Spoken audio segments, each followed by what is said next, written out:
Hey friends, and welcome to this year's Dollar Tree Christmas dinner video. It's just a little bit late this year. I had an ear infection earlier this week and wasn't feeling up to it, but I'm finally feeling ready to get this dinner cooked.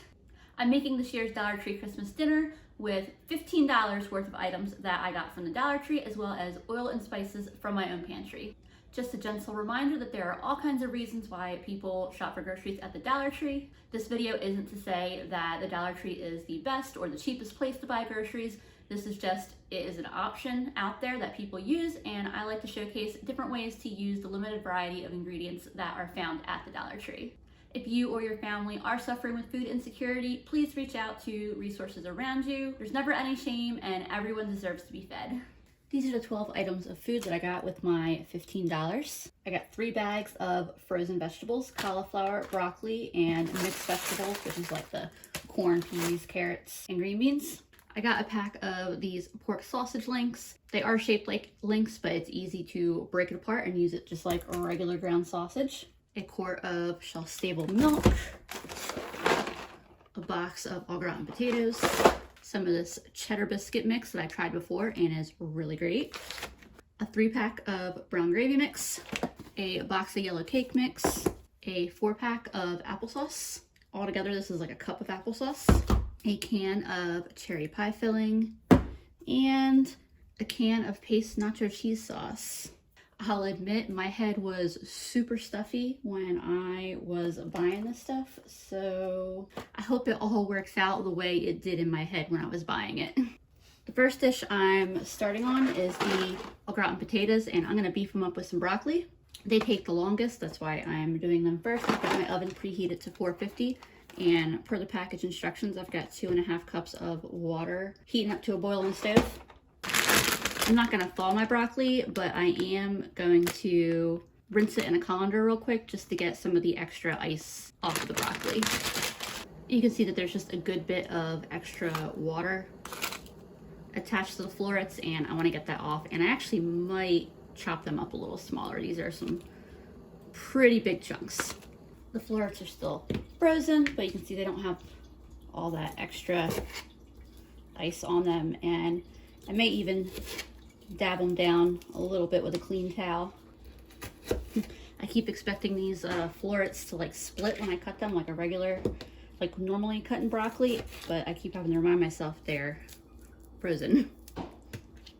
Broccoli is cut. I'm ready to get the rest of this going. There's all the potato flakes, sauce mix. I'm throwing a little extra pepper in there. I'm not using any butter or margarine in this. I'm just going to do a little splash of oil. And then my very, very hot water.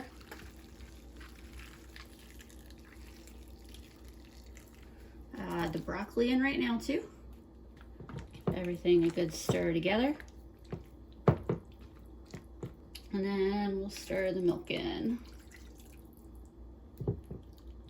And this just goes in the oven for 25 minutes. I've got this pan on a medium heat, and I'm opening these to get them going. These come frozen, but I just leave them in the fridge overnight, and that's usually enough time to thaw them.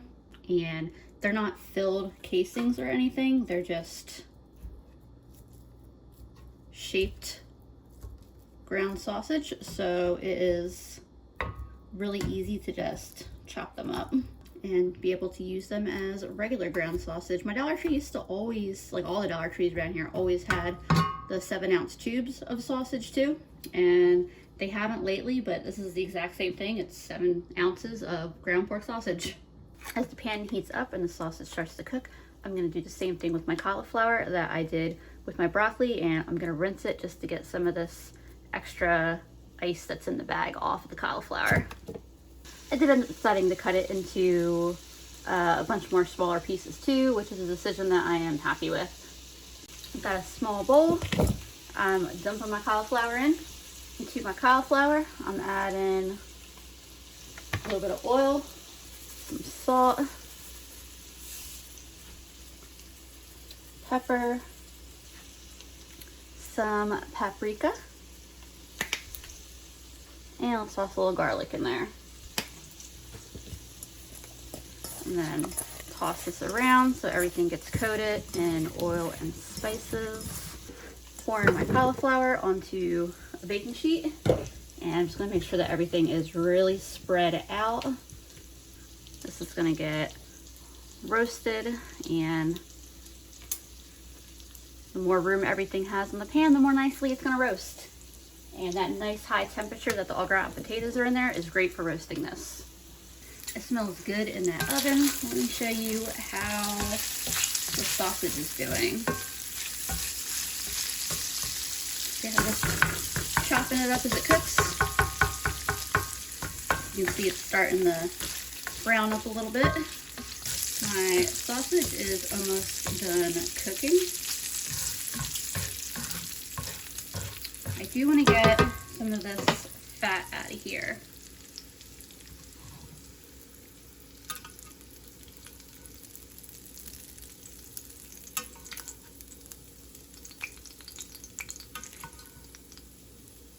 This I will set aside. There's still a little bit of fat in there, but I don't mind a little bit. I'm trying to decide how I want to do this. This is a half cup of water that I'm adding. I originally was going to do an oil pie crust, and then I realized I just did not have the energy for that. I was not feeling up to it. And I feel like I take a lot of pride in trying to do like transformative things with Dollar Tree ingredients, things that maybe like wouldn't necessarily be expected. A half cup of milk as well. But I realize I don't always have to do that. Sometimes I can just make a container of au gratin potatoes and toss some broccoli in it and call that good. This is a packet of the gravy mix, by the way. Switch from the spatula back to my little silicone thing here. Just took the au gratin potatoes out. They need to sit for a little bit. They're boiling hot. Took the cauliflower out for just a moment to stir it around, and then this is getting tossed right back into the oven. I just took a taste of this, and it is a really delicious creamy gravy. So let's take a look at this paste nacho cheese sauce real quick. Dollar Tree had cream cheese is what I really wanted, and I swear I've seen it recently, but they did not have it when I most recently went. They also were out of their refrigerated cheeses.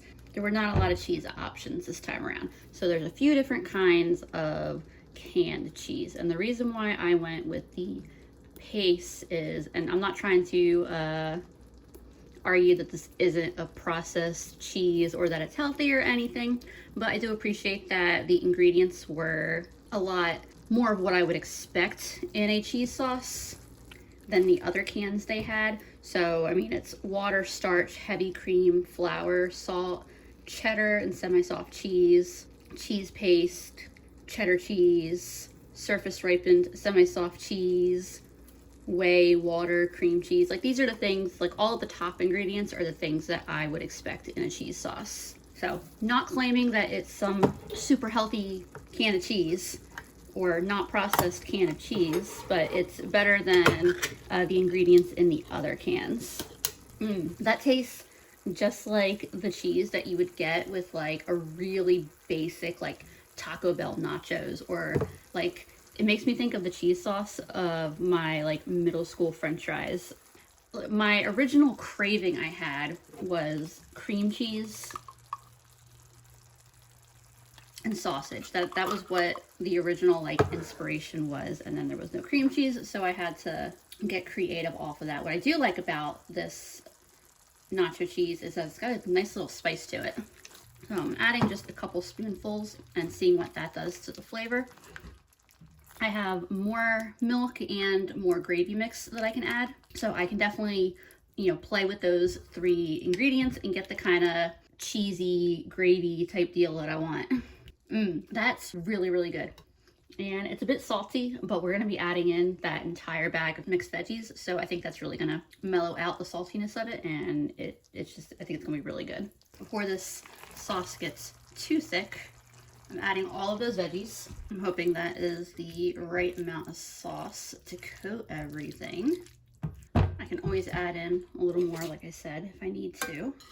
But this is looking pretty good as of right now.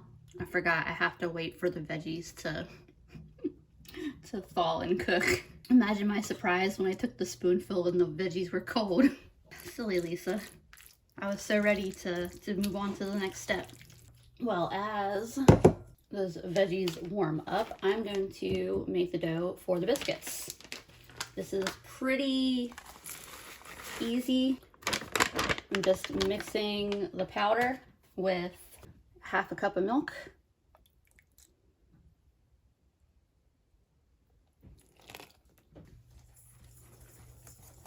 Note to self, a spoon is way easier to use than a whisk. Don't use a whisk, just use a spoon.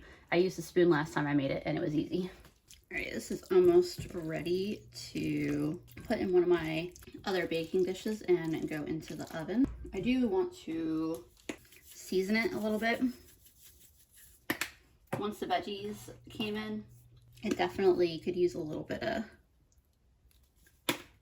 something extra. And I got some garlic, pepper, and cayenne. Definitely no salt though. It is good on the salt front. But the veggies did definitely temper down the salt. Like, it doesn't taste overly salty now. I bet a can of green beans would have been really good in here, but that might have been too samey to like what I just had for Thanksgiving. My spider senses just said to check on the cauliflower.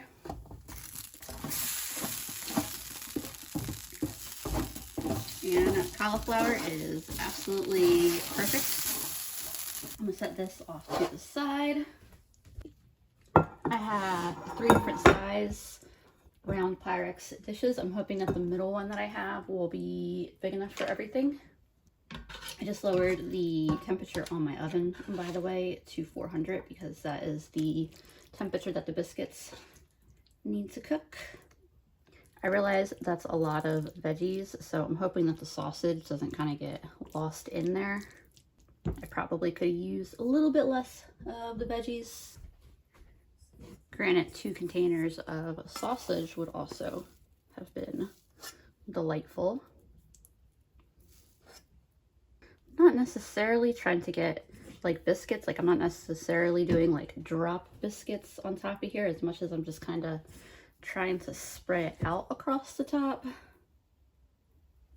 It looked a little different in my head, but like I said, my head was in a slightly different place when I was planning this. I'm just kind of seeing if I can spread it out a little bit without just pushing the dough down into and through the veggies and making a big mess. I think this will be okay though.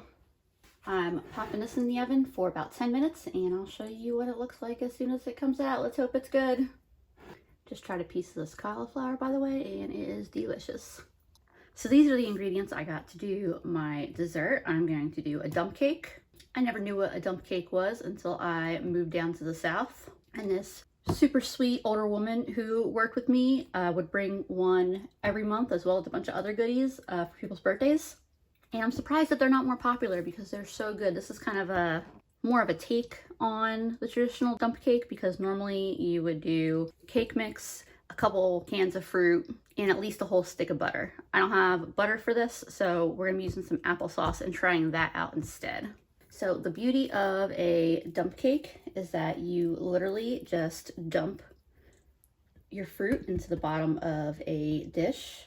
You dump your dry cake mix on top of that, and then you would slice up your butter and put the little pats of butter all over the top of that dry cake mix, pop it in the oven, and that's literally all there is to it. Like, how much easier could it get than that?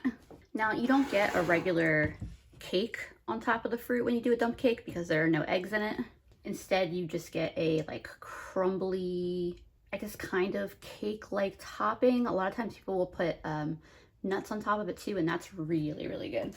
I'm kind of straying from, I guess, you know, we can argue the semantics of whether this is still a dump cake or not. Sometimes when you do the cake mix and the butter, you'll end up with spots where the butter didn't really incorporate into the cake mix, and so you've just got like dry, floury bits. For that reason, and because I'm trying out applesauce as a butter substitute, I'm going to mix the cake mix and applesauce in a bowl and then dump that on top of my fruit.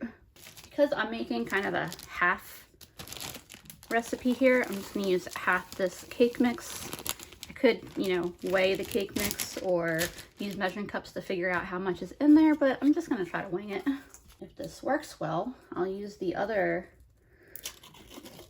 half of the cake mix and the other couple applesauces to make this again after Christmas.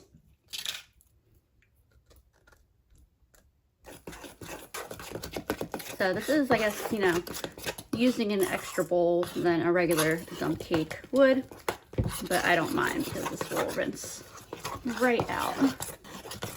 I tasted a little bit of that applesauce from the cup, and it's unsweetened, but it definitely is plenty sweet.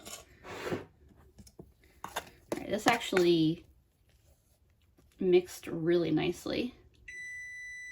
I'm giving the biscuits just another minute to cook while I pour this on top, but I did lower the oven temperature to 350. I smelled this. It smells just like cake mix would, like regular cake mix. Carefully dump this on top. I don't want it sinking down in one big blob. I'll pop this in the oven for around 45 minutes. Maybe even check it a little sooner since I'm doing a half recipe. But the nice thing is, because there's no eggs in this, you're not really worried about overcooking it in the same way as you would regular cake mix. Tastes like an apple-y cake batter. It tastes good. All right, this is going in the oven and the dish with the biscuits is coming out. We are about to eat, but I got just one last little component that I wanted to throw together real quick. So I got this warming up on a relatively low heat, and I'm gonna use some of that sausage grease just because I want some of that flavor. I want to make a cheese sauce for the cauliflower, but I don't want it to be straight nacho cheese sauce. I would like hopefully a sauce with a little more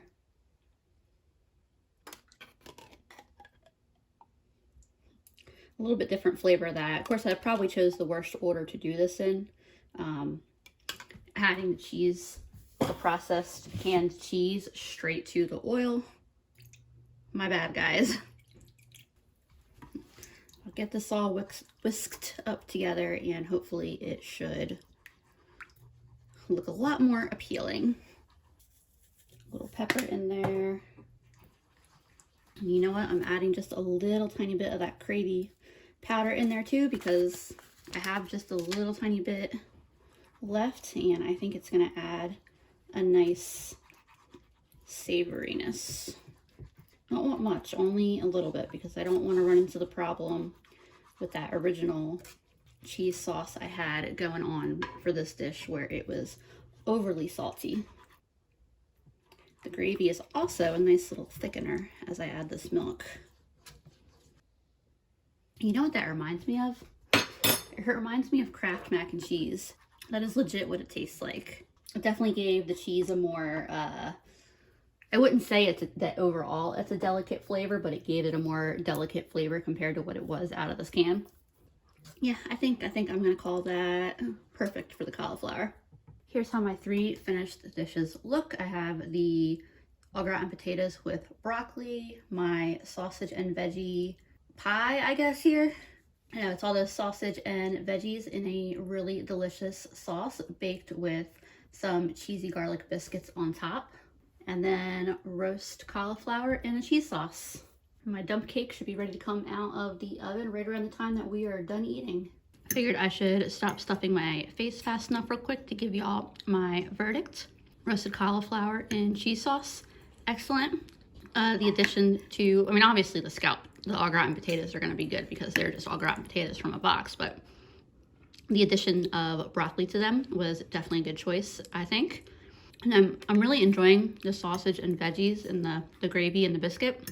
The only thing I'm debating on is if a different veggie, like I mentioned green beans, that might have been even better. Like, this is good. What do you think, Andrew? With green beans. Instead of the mixed veggies. Instead? I think that's a great idea. Yeah, like the mixed veggies are good. But I see what you mean. I think green beans would be amazing. Be like a green bean casserole topped in Red Lobster biscuits.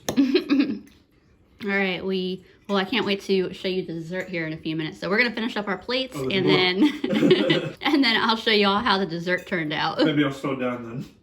Ooh, y'all, this just came out of the oven and it looks amazing. I'm gonna let it cool for a few minutes and then I'll cut into it. I'm pretty full from dinner, but I definitely still have some room for dessert. This smells really good. I'm excited to cut into it and see what it looks like. One thing I will say, mixing the applesauce and cake mix evenly is that you see it's not really a crumbly kind of top. It does almost look like a baked cake on top here. It's probably way more of this than I need, but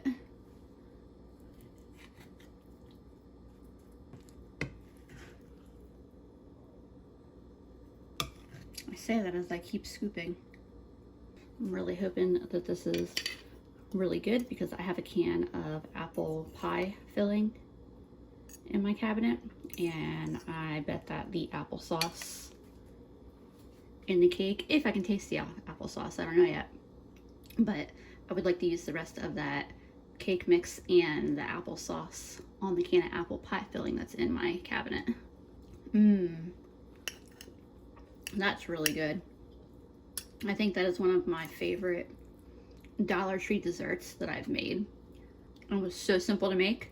All that needs is a little bit of ice cream with it, and that would like be next level amazing. But this is very, very, very good. I'm definitely gonna use the rest of the cake mix and applesauce and the apple pie filling I have to make another one of these. You can have your own plate, obviously, Andrew, but try this before my phone dies. Okay. Ooh. Right? Wow. Isn't that good? Yeah. That's one of the easiest like desserts. Other than cherries, I don't know what it is, but it's really good. It is one of the easiest desserts that I have made. We're gonna need it more then. Yeah, this turned out fantastic. All right, so like I said, my phone's about to die, but I hope y'all enjoyed sharing this Christmas dinner and dessert with me. I hope that y'all have a wonderful holiday, wonderful New Year. I'll see y'all again soon.